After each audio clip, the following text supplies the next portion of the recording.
Hablar de terror es hablar de Josué Velázquez, que está con nosotros en este programa. Josué, un placer saludarte.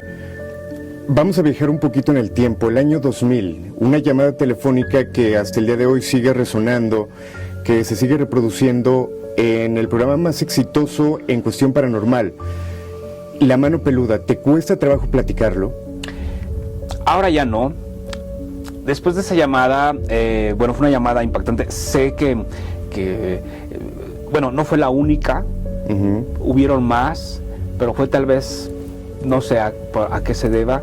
Yo pasé como 10 años o más en volver a escuchar, porque después de esa última grabación, Juan Ramón Sáenz, junto con el pastor Roberto Guaso, que Dios los tenga en su gloria, me fui a un monasterio y ahí estuve muchos años.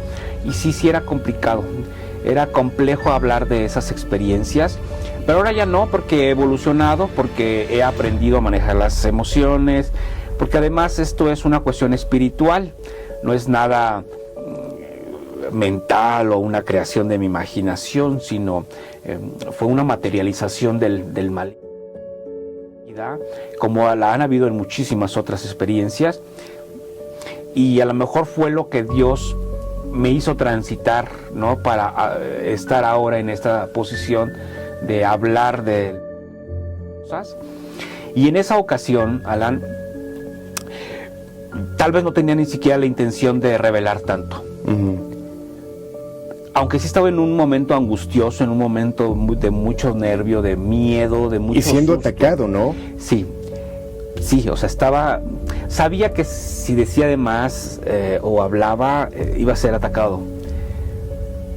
Pero tal vez fueron las palabras de Juan Ramón Sáenz, tal vez fue que no sé, tal vez me sentí protegido en ese momento o resguardado por alguien y empecé a narrar.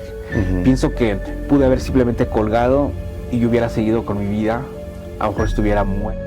Sí, hay muchos momentos, muchos episodios en donde la única salida era ausentarme de este sistema de cosas, pero Juan Ramón me ayudó, entonces empecé a narrar todo lo que me había conllevado años atrás a ese punto, ¿no? Porque deben saber que a ese momento yo llevaba años habiendo hecho esto, ¿no?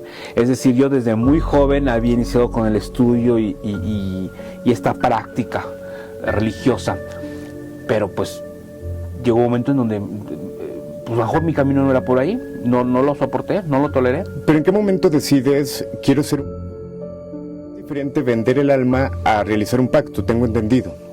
Sí, tendría que entenderse como algo diferente, aunque generalmente el hacer un convenio, el crear un arreglo con el mal, pues es entregarte en cuerpo, ¿no?, por así decirlo, en que tus actividades profesionales o en tus actividades espirituales pues van a estar encomendadas a él. Por lo tanto, de alguna manera, pues sí es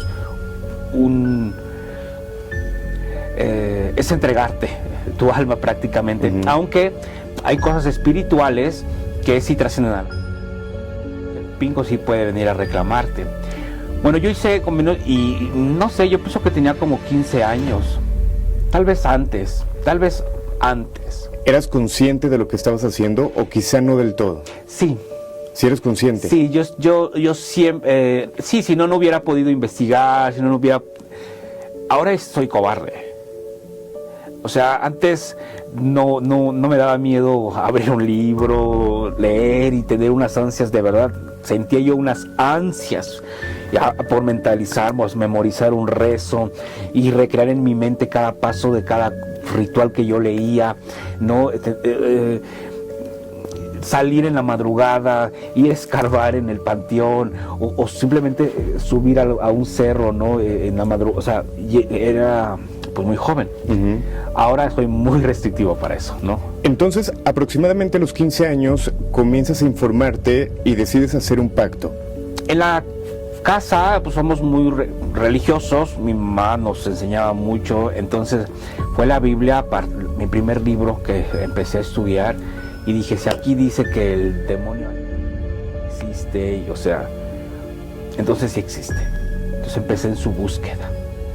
empecé en su búsqueda con lo más sencillo, en gritarle, pensaba yo pues que solamente se requería eso, el salir y decir, pues aquí estoy, ¿no? Vamos a hablarle. Y me acuerdo que cada vez que yo salía y gritaba, me iba al cerro a gritarle, y apenas en la muy pobre literatura que empezaba yo a acceder, veía allí pues una estrella o un círculo, cositas así, ya sabes, en la simbología de poder, y cuando empezaba a hablarle cerraba mis ojos para pues no ver lo que se me podía parecer, pero pues no pasaba nada. Y ahí fui evolucionando, pero me di cuenta que a partir de hacer ciertos rituales, sí se me iban presentando cosas, se me empezó a facilitar todo. ¿Cómo se revelaba? Pues se materializaba en animal. Una de las veces más, no sé cómo decirlo, en donde me asustó mucho, pero a su vez era como sentir una salvación, o sea, porque a lo mejor yo me sentía hundido en la pobreza, no sé, realmente ahí ya no puedo profundizar qué me estaba impulsando, si realmente era la intención de descubrir, porque sí pasó muchas veces por mi mente decir, les voy a demostrar que el demonio sí existe, y voy a alcanzar a tener un poder para poder hacer cosas que solo los brujos pueden hacer, ¿no?